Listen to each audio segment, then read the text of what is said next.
할렐루야. 하나님 말씀 공부하는 시간이 또 돌아왔습니다. 꿀송이 보약교티를 인도하는 노록수 선교사입니다. 1년의 성경 일독하는 프로그램을 함께하고 있는 꿀송이 보약교티, 오늘 한국 시간으로 10월의 첫째 날 금요일입니다. 그리고 마지막 제가 쓴 꿀송이 보약교티 교재 책 마지막 권을 이제 새 책으로 또 공부하는 시간입니다.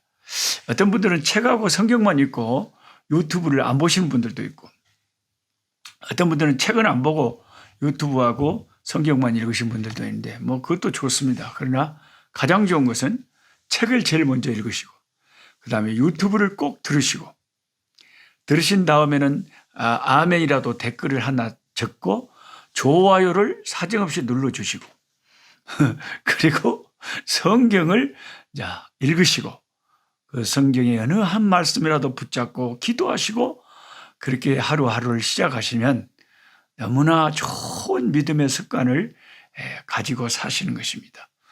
그런 좋은 습관을 가지라고 제가 옆에서 좀 도와드리고 있습니다. 어떤 분들은 제 옆에 있는 요 꽃을 보고 목사님이 뭔 연꽃을 다 끊어다가 해놨다냐 하고 뭘 또 알지도 못한 오해를 할 수도 있습니다.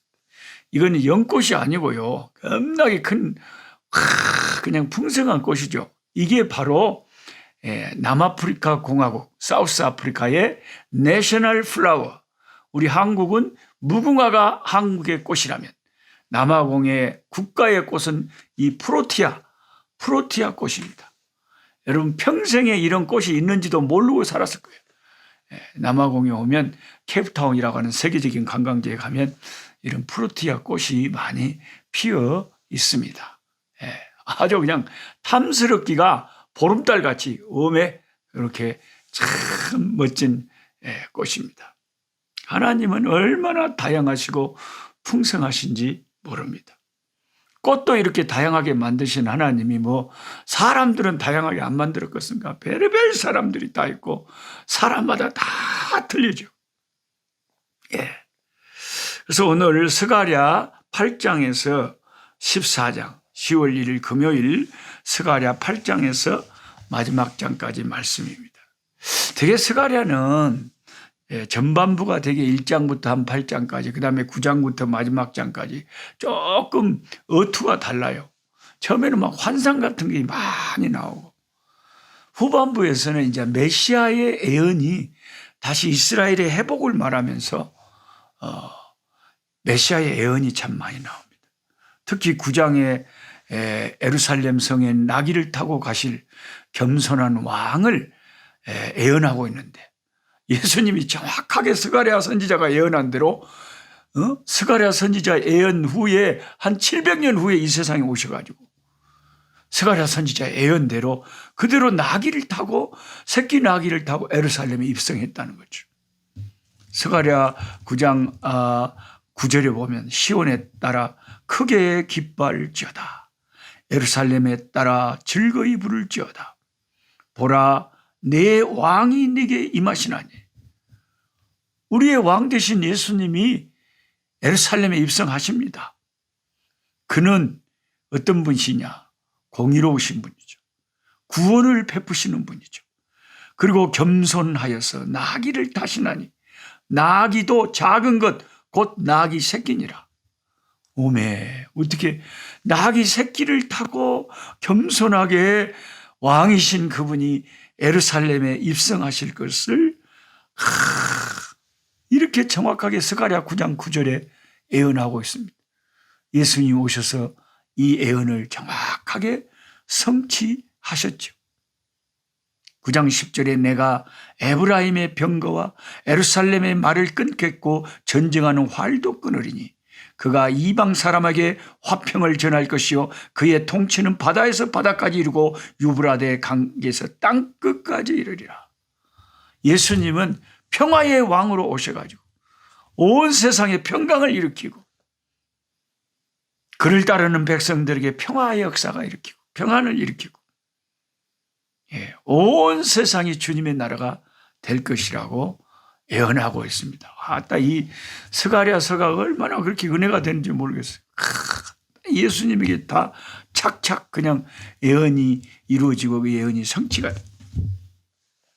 그 다음에 스가랴 10장은 스가랴 선지자에게 말씀해 주신 유다 나라의 구원과 회복에 관한 희망의 메시지가 계속됩니다.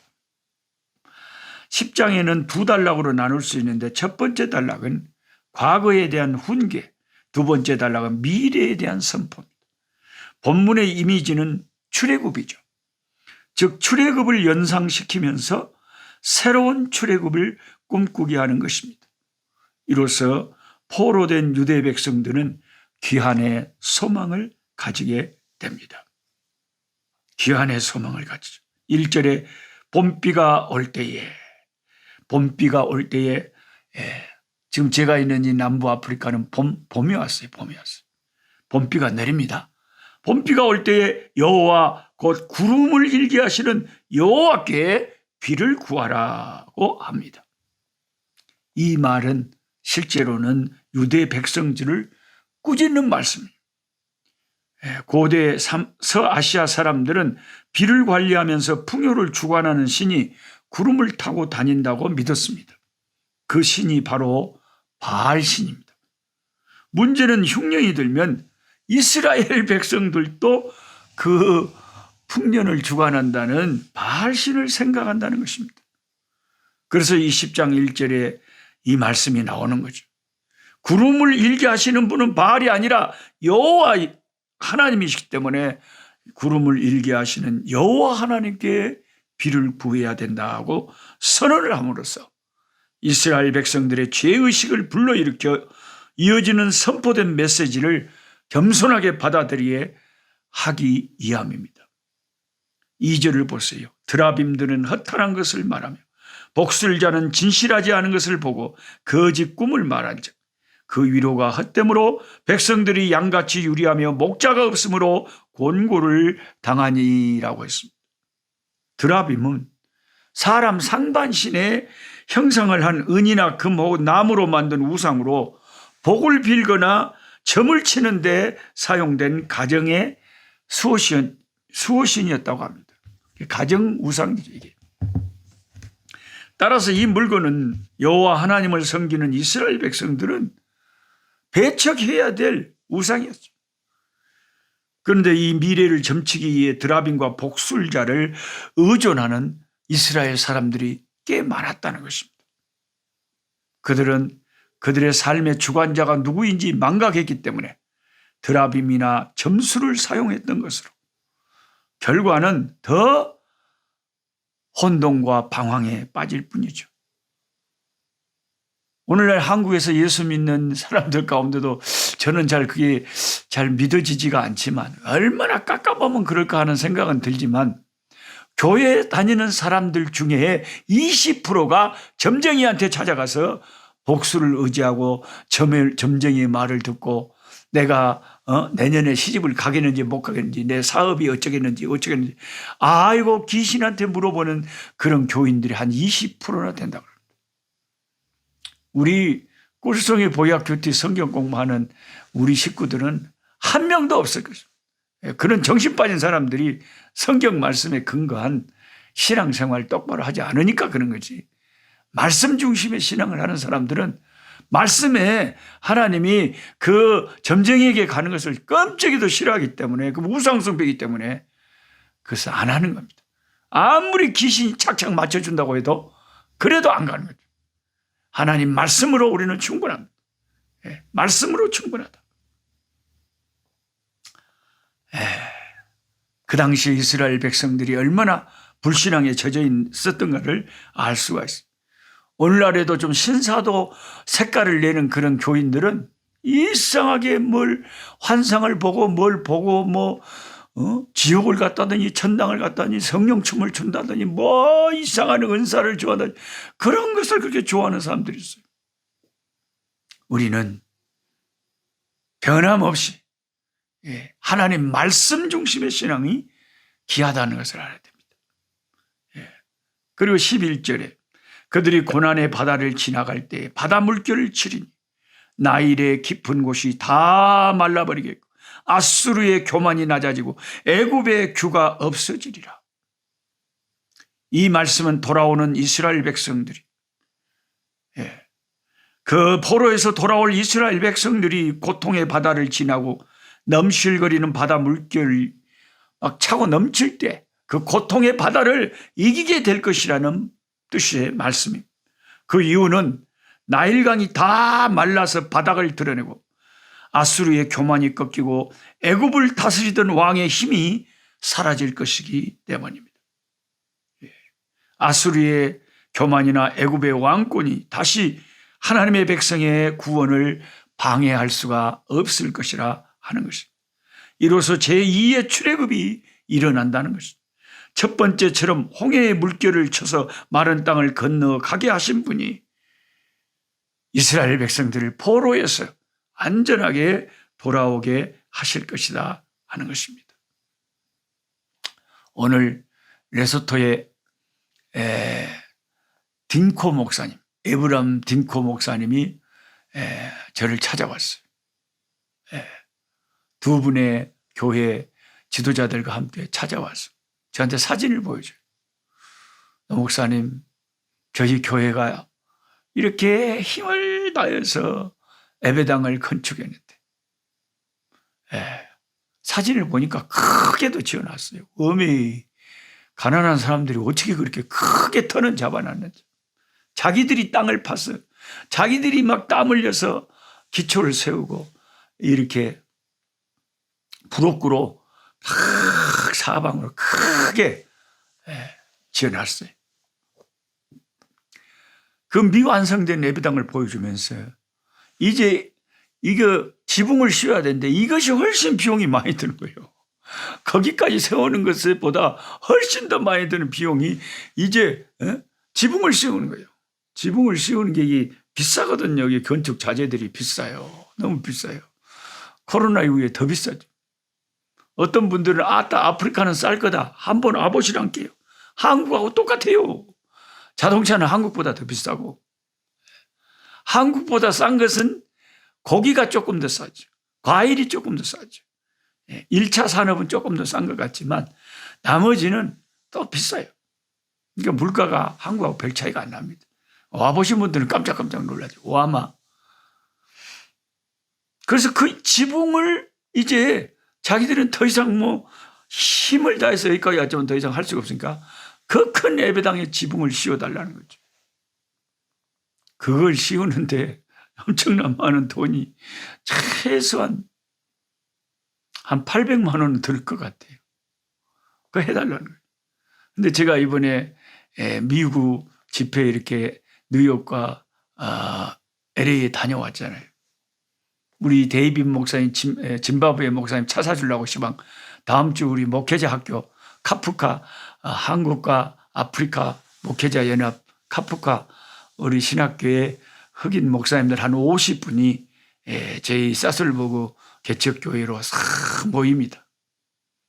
하도 이분들이 노 목사님 언제까지 코로나 때문에 못 모여야 됩니까? 말씀이 그립습니다. 그래서 그래 그러면 위드 코로나야 시방은 위드 코로나 마스크 사정없이 쓰고 그러고 이제 손도 소독하고 거리도 두고 열도 재고 우리가 모여서 또 하나님 말씀을 배워야 되지 않겠냐. 그래서 짐바브웨 목사님도 오라고 해서 비행기값 보내드렸습니다.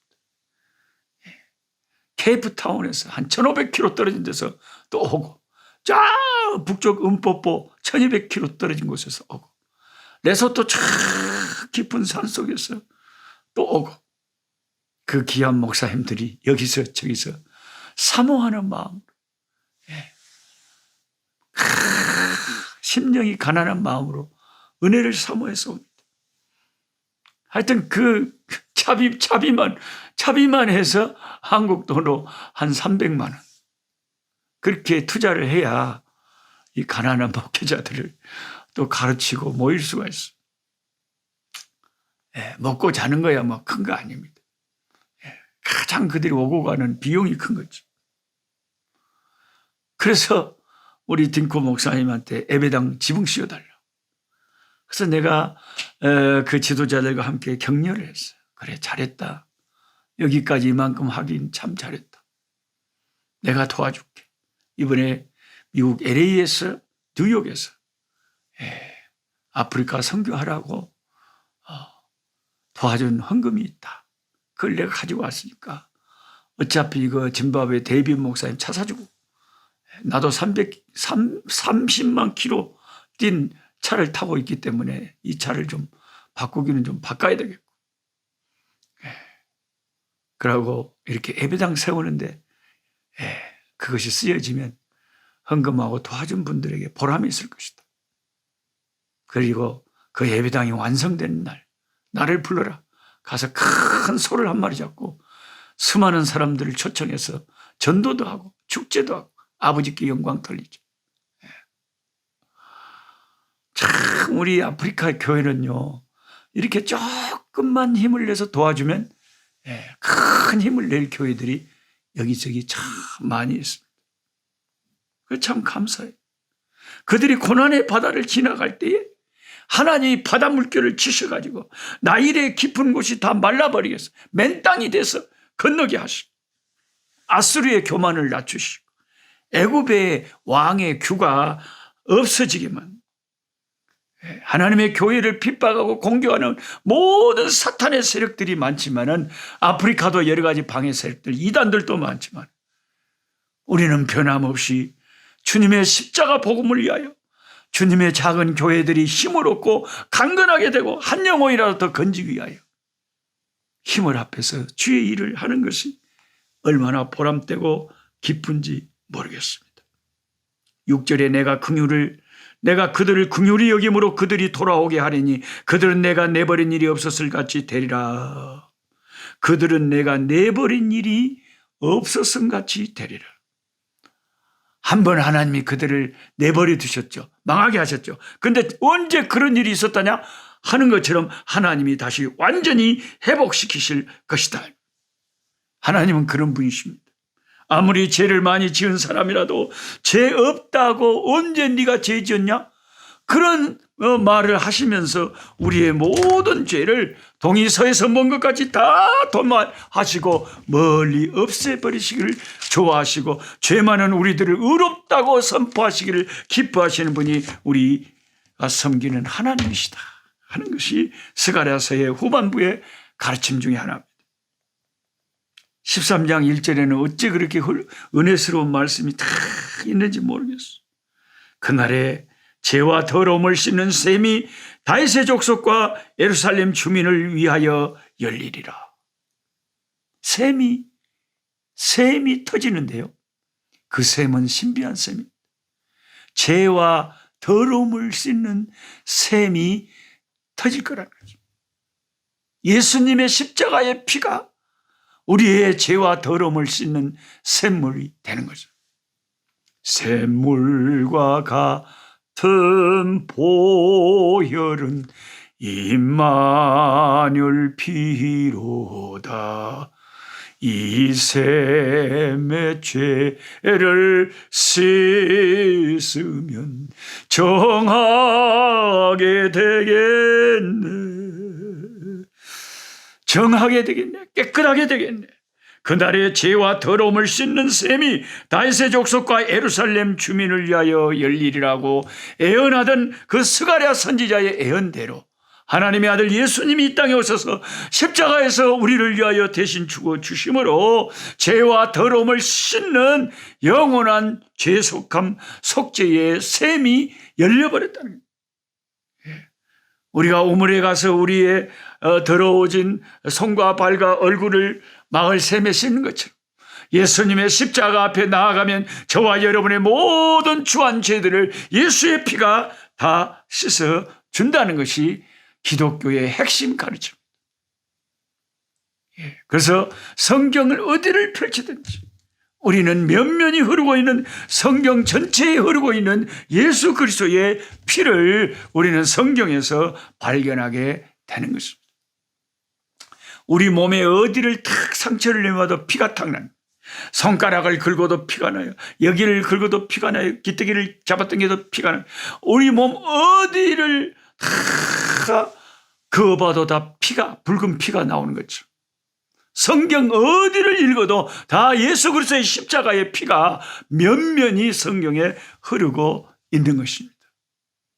예수의 십자가의 피만이 우리 죄를 씻는 샘물이기 때문에 성경은 그리스도의 피에 초점을 맞추고 있습니다.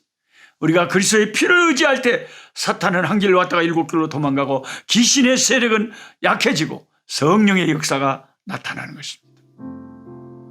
하나님 아버지 감사합니다.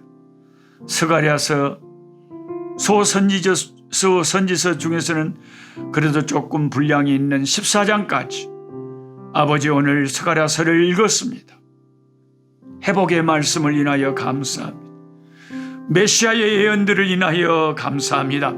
스가랴 선지자가 예언한 대로 우리 주 예수 그리스도가 이 땅에 오셔서 그 선지자의 예언을 다 성취하셨습니다. 주 예수님의 피가 우리의 죄와 더러움을 씻는 샘물이 됨을 감사합니다. 샘물과 같은 보혈로 우리를 정결케 하시고 깨끗하게 씻어 주시옵소서. 예수님의 이름으로 기도드리옵나이다. 아멘. 약한 자 힘주시고 강한 자 바르게 주한 자 정케함이 주님의 뜻이라. 해 아래 압박 있는 곳 주 거기 계셔서 그 팔로 막아 주시옵소서.